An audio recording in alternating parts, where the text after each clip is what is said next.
Omni Lucid presents.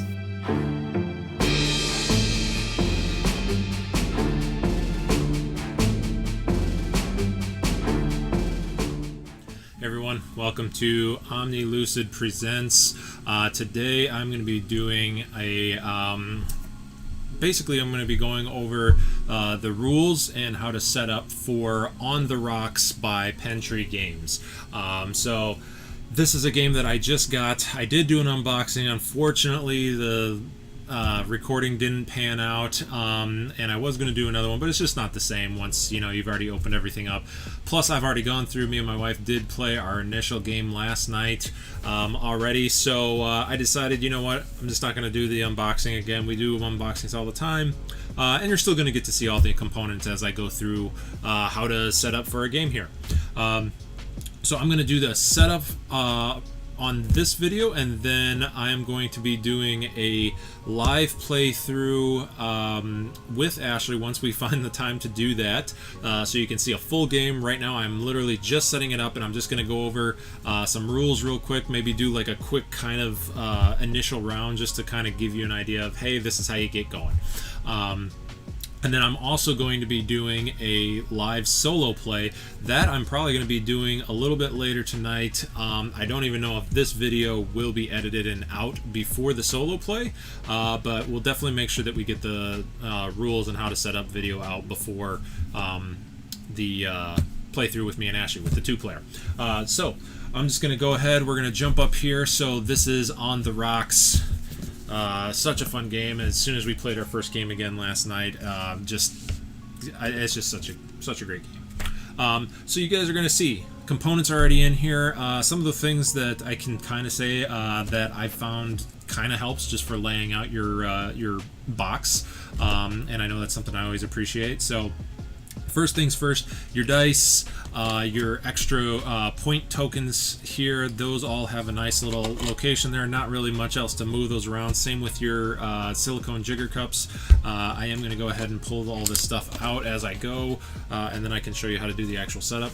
The next thing is the tips card. So these I did throw in the plastic baggie, as you can see there. That was just because if you got the Kickstarter version, the well isn't quite deep enough to hold them so that they won't shift around.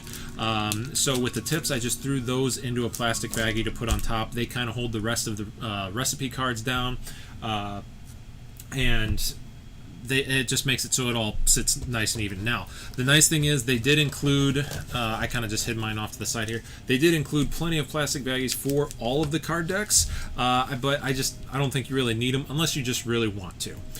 So quick little thing just to help you out, you can just throw the tips cards in the baggie on top, just to hold down the rest of the cards so they don't go everywhere.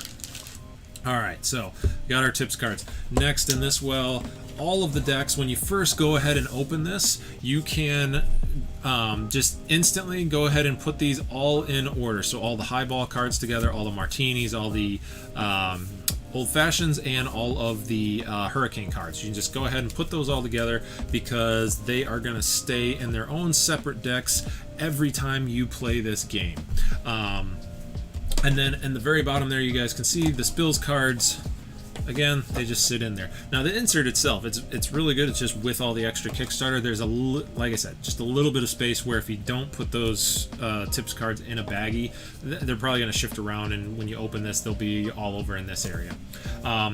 You can see that I have the coaster that just kind of sits on top there. Then we have all of our player boards / drink menus. Something that I did just to make it a little easier is they do come with 4 quick reference sheets. So I just went ahead and I put one quick reference sheet inside each of the player boards. I'm just going to set this up for a 2-player game, so I'm not even going to use those over there. Then the next things you guys can see is the bag with all the marbles in there, and then also our lemon wedge tokens. So I'm going to pull those out. Now, something to be aware of. As you can see, I have this extra baggie with extra marbles. If you look in the contents, you will see that you'll see that in the contents, in the rule book, that it tells you how many marbles you are supposed to have. So you do get one extra of each marble. They're just replacement marbles. They're not meant to be in the game. You could always throw them in there. It's just going to add, more chances to draw certain things, but they're not technically supposed to be in the game. Also, the black marbles, which they're kind of like a clear black. I'll kind of show those a little bit when I do that here in a second.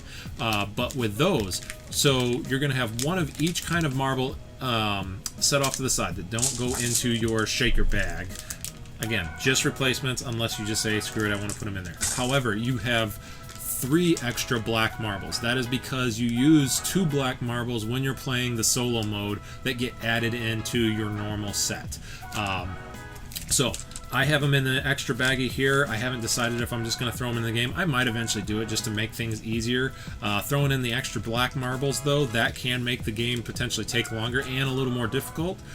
Maybe you want to do that, maybe not. I was contemplating it after playing last night myself, so we'll see. Right now, I'm keeping them separate, but I did want to point that out for anyone that they look and they're kind of wondering, like, wait, why is there's extras in here, or why am I getting so many spill marbles and anything else. So there are extras, just be aware of that. So I'm throwing those back in the box. I'm going to set this off to the side along with all my other things here. Let me go back to that view. Okay, so when you're setting up, I am just going to set this up because when me and Ashley play, most likely she will be right here next to me.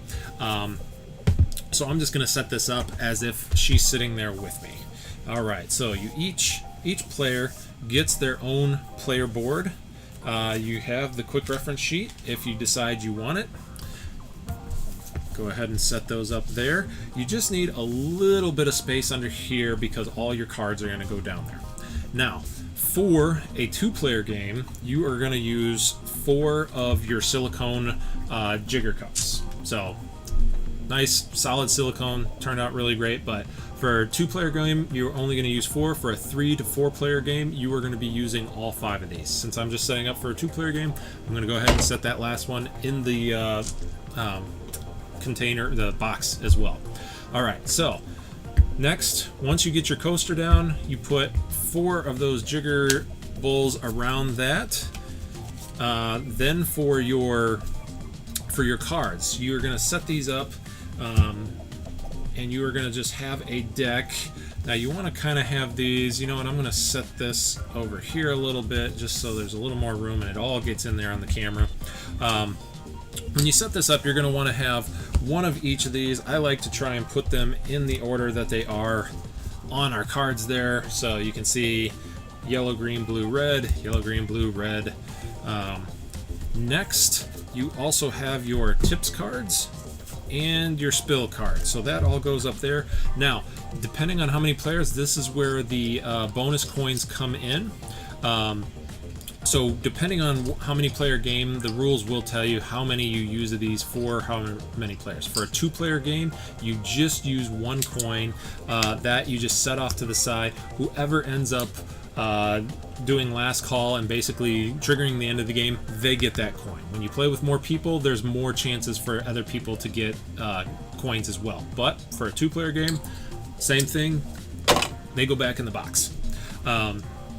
Your dice, your little ice dice there, which are really cool. Again, I really love how the Petries put all the time and effort into really designing all this stuff. Dice go up there by your jigger bowls. Each player gets 3 lemon wedges that stay, at this time, they just stay above your little lemon wedge marker on your player board. Then, go ahead and shake up some dice, and you're going to put 3 marbles, into, and it's all randomly, just put 3 into each jigger bowl. Oops, too many. Until you have 3 all around. Now, the only thing, clear, there we go. The only thing you don't put in there is if you get any of the special dice. So if you get any of the black or gold or any of that, you just go ahead and switch those out and put in a regular colored die. So this is your setup.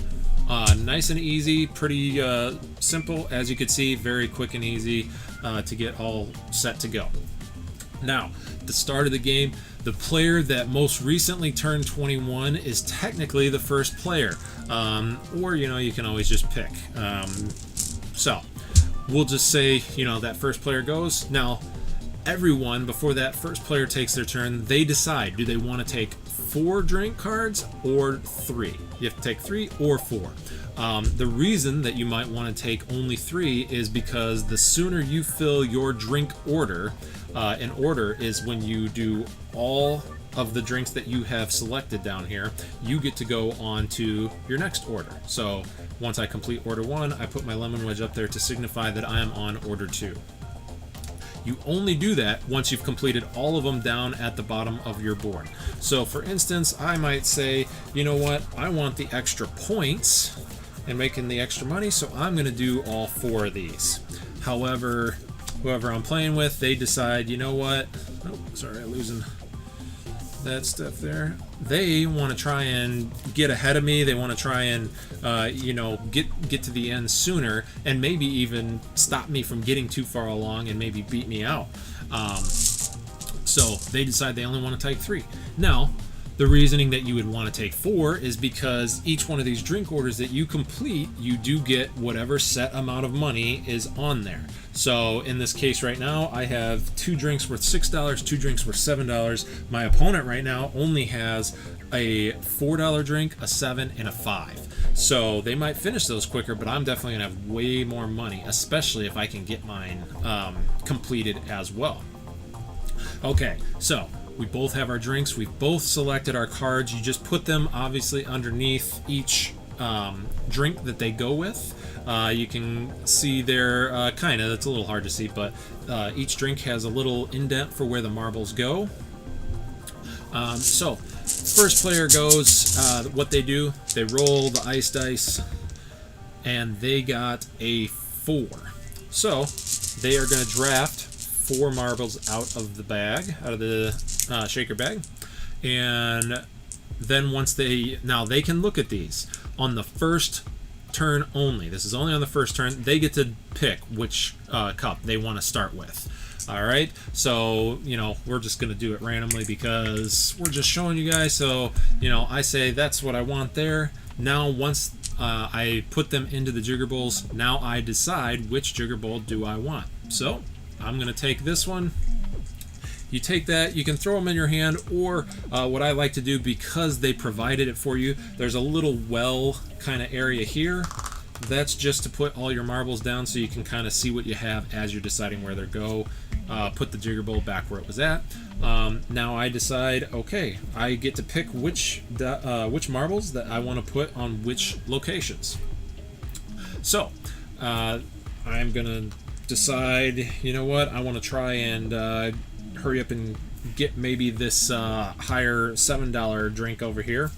So I'm going to put my blue, my red, and then I still have a green, so I'm going to put my green over there on one of the greens. Now I don't have any left. However, if I didn't have a space to put those, you always have your extra ingredients where you can save up to 3 at any time for your next go around, just so you have those left. But because I have a place for them to go, I go ahead and put that there. That's the end of my turn. Now it goes to the next person. They go ahead, they roll the ice dice. That person only got 3. So they're going to take 3 dice. Now this time, like I said, it's the second round. They have to start on the bowl that just got taken. However, they can kind of plan ahead and say that, oh, well, I want this bowl back here, so let me look what I have. What do I need? You know what? I need a blue. There's no blues in there yet, so I'm going to make sure and do white, blue into that bowl because that's the one I wanted, so I'm kind of setting myself up to get the color that I need. Again, put that onto the space there. They go through. They decide to put those where they need to go, and then their turn is over. Now, one thing that you guys may notice with the Kickstarter, now these are only with the Kickstarter cards, and it is, all of this is explained in the rulebook. It's all very well written, very easy to understand. But I'll just show you since we're doing the video. So on the Kickstarter versions, you will see, and sorry that green, my camera is trying to make it a green screen, I think. These marbles at the top kind of have that rainbow color. What that means is that if you have any drinks with that, any marble can go on that location to complete that drink. So in this case, even though this is a blue marble, well, you know what, I'm trying to just get that drink done as fast as I can, so I'm going to put that up there. All right, comes back to me. So this is where you're just going to keep going around and around. You're going to keep rolling dice. You're going to keep drafting the dice as you go, and continue until you fill a drink order. Now, one thing that you should be aware of is that when you roll the dice, there is dice manipulation. Now, the way you do this is you have to spend one of your marbles off of a drink, you put that back in the bag, and then you flip that dice to the back. Now, that time I happened to roll really good, but just for demonstration's sake, we're going to go ahead and flip it. All right, so I've managed to manipulate that die so that now I can get 9. All right. So then we're going to take 1, 2, 3, 4, 5, 6, 7, 8, 9. All right, so same thing here. The marbles are going to get put in here. So now here's that black die. Like I said, it's kind of a clear black, but it's pretty obvious that it's not one of the other colors that are out there. So this is going to be a spill die. When somebody draws that out of here, they are going to have to draw a spill card. So same thing, we're going to start with that one that starts back there. We're going to go around and just place these in the bowls as we go. Now again, you can kind of plan and say, oh, well, I see what they need. They're probably going to need this one over here, so I'm going to specifically put that black marble into that jigger bowl so that it either makes it so that they're going to have to take a spill if they really want that bowl.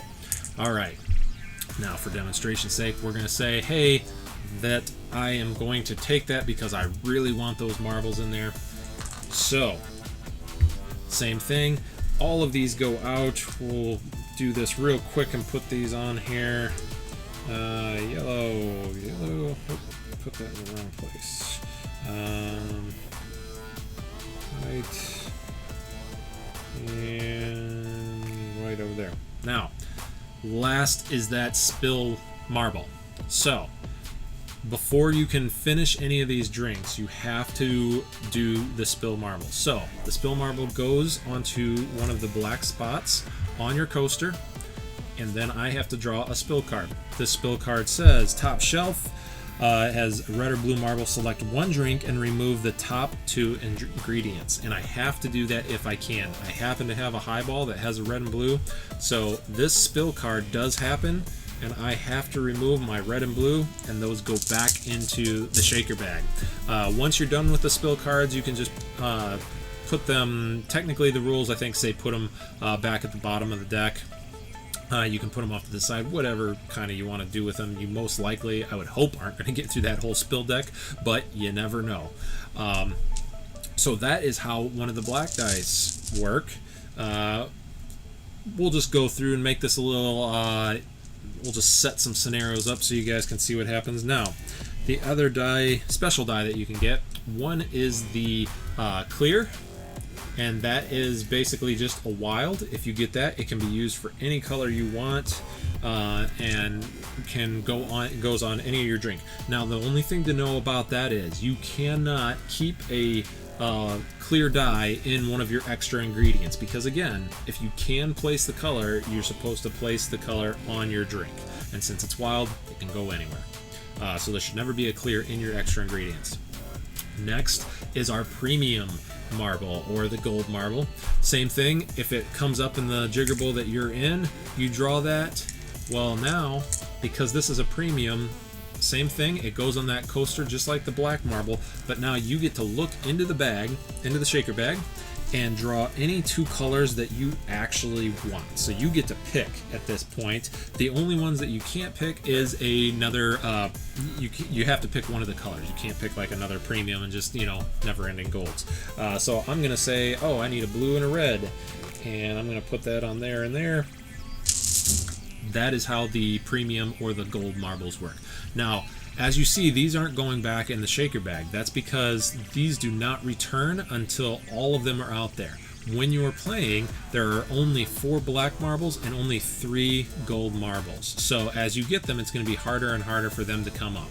Once you fill all of those, so we say, all right, let's see, there's a gold, and I don't see my other gold in here. We'll just do this real quick and use the yellow. Once all of them are on there, then they all get taken off and they all get redistributed into that shaker bag and mixed back in and repopulated. So that is how the gold marbles work. Now, as you start filling drinks, as soon as you fill them, you just flip your card over to the back like this. I'm going to slide that back up so you guys can see a little bit easier, and then you just flip it to the back. The nice thing about this is once a drink is completed, it can no longer be affected by spill cards, which it's not going to be able to anyway, because as soon as you fill that drink, you take all of the marbles off, they go back into the bag, and you get to draw a tip card. You get a tip for any drink that you complete. Now, your tips go next to your player board on the right. There's a little section right here that says tips, so it all is very intuitive, lets you know. The way the tip cards work is that this one happens to be one that says keep on it, so I'll show that a little closer. All the different tip cards let you know what they are. So a keep, meaning you, the player, keep it. There's also a pass, because that's one that you are passing to someone else. It's usually to trip them up in some way. And then the last one is called share, where both players benefit from it. Whoever plays it usually gets a better benefit. If, for instance, one of the share cards, if I would play it, I get to draw 3 more ingredients out of the bag. However, because I'm sharing, my opponent also gets to draw 1 out of the bag. Now, if you're playing with more than 2 people, you get to pick who you want to share that with. In this case, though, I got a keep. So, there's 2 things that you can do with tip cards. One, you can keep them to the end of the game and get the monetary value or the points at the end of the game. And if you want to do that, that's fine. You just leave it there in your tips until the end of the game. However, at any time on your turn, if you want to use its ability, then you discard it. In this case, this one is called Premium. It says select 1 ingredient of your choice from the shaker bag. So in that case, I say, hey, you know what? I want 1 more ingredient. I'm going to go ahead and discard that. It goes into your discarded pile over here on the left. Again, it says right there on the board for you. And then I'm going to go in here and I'm going to pick 1 ingredient.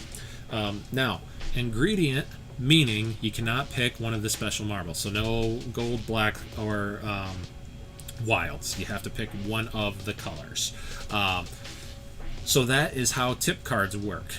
If it happens to be let me find, here is a pass. Okay, so you happen to get a pass card. Like I said, these are to pass to your opponents, and it usually trips them up. This one says weak drink, remove any 3 ingredients from another bartender's order. The way that this one specifically works, I would play this on my opponent. That goes over here into their complaints section. Again, has a little tab right up there, lets you know that's where your complaints go. When it comes back around to their turn, at the start, or I'm sorry, at the second thing that you can do is you have to do your complaints. So first you do your tips, then you do your complaints. It's all on the quick reference card. So when it comes to that person's complaint time, now me being the player that put that on them, I get to remove any 3 ingredients from any of their orders. So I'm going to say, well, I'm going to take those 3, those go back in the bag. So it's just a way to trip them up a little bit. That gets discarded, and so on and so forth. You keep going. I believe that's just about everything except how the rounds work. So as we go through and we're getting marbles and we're finishing drinks, you keep flipping these over. Once you complete all of your drinks and they're all flipped to the backhand side, you complete those. They go over into your completed order section. Again, nice little helpful reminder there on the strip. And then you put one of your lemon wedges, I think I slid one of those under my board. You put one of your lemon wedges onto your actual player board to let you know you completed order 1. I am now on order 2. The beginning of order 2 for me, I again get to decide, do I want to take 3 or 4? Well, my opponent took 3 last time, so now they're getting ahead of me. You know what? I'm going to decide I only want 3. You can pick any 3 you want. It doesn't necessarily have to be old-fashioned hurricane, martini, or highball. I could take a red, a yellow, and a green. You know, they still just go under their corresponding drinks. Once you do that, you continue into round 2. Now, each player might be in different rounds. Say my opponent over here, because they just decided to take 3 drinks each time, they might already be on order 2 when I'm just getting in there, and you just keep playing. This is where doing the 3 drinks might help you, because I just got onto order 2. She's already on her last order, and we'll say, hey, I just drew those, and now she just completed her 3rd order. They call out last call. What happens at that point is they would be done with all of their orders, which would all be over here in their completed orders. Because they went out first, they trigger the end of the game. They also get that bonus points. In this case, she's going to get an extra 3 points at the end of the game. Now I have one more round to do the best I can and try and complete any orders. We'll say I happen to make it, I get my old-fashioned, and then that's the end of the game. Now, at the end of the game, I'm just going to take a few of these just for show and tell here. They have their tips, I have mine. Again, these are tips that we kept. Now, you go through, you add up how you add up your scoring at the end. You add up all your drinks. So as I said, they all have a certain value at the top. You add all of those up. Then you also add all of your tips. Now, when you're ordering drinks, I should have said this before, you do get to count any completed one from that final round. Even though you didn't complete your entire order, you still get to count that one. So this old-fashioned that I happened to get right at the end, I get to throw that in and add it to my points. Now, the downside is, because I still had 2 orders left, you have to minus $2 for each order that you did not complete. So I'm automatically going to lose $4 because there were 2 orders still out there. Just so happens that old-fashioned happened to be a $4 one, so those all go away. I don't get any of those points. So you add up all your drinks that you've made, how much money you made off of that. You add up all your tips together, those points, plus if you happen to have any bonus points like my opponent over here does, that all gets added together, and the winner is whoever had the most points. So that is a quick rundown of how On the Rocks works, just some of the rules and how they play. Hopefully that's helpful for you guys. I'm going to have Jordan start editing this for me, hopefully tonight, and get this out as soon as possible for you guys. And also, like I said, I plan to do a solo playthrough as well. I'm probably going to do that a little bit later tonight, so before this video is out. I will go through in that one. I will show how to actually set up for a solo game, because it is a little bit different. Again, it's all explained in the rules. The rules are very informative, and if not, you can always go to Pentry Games website or Facebook page, and there's plenty of playthroughs on there. As I said, I'm going to get a playthrough out for you guys that you can watch, and then we will also do an actual playthrough of a 2-player game once me and Ashley have some time to sit down and do that. So, hopefully you guys enjoy this. Please let me know if you did, if you didn't. If there's any other questions you may have that I might be able to answer, hopefully I can. Please leave them in the comments. I will do my best to get back to you as soon as possible and tell you what those are. Or answer those for you, I should say. In the meantime, like, share, subscribe, all those things that you do for all the YouTube channels as we continue trying to grow the channel here. And until next time, this has been Omni Lucid Presents On the Rocks Setup and Rules. Thanks, everyone. Have a good one.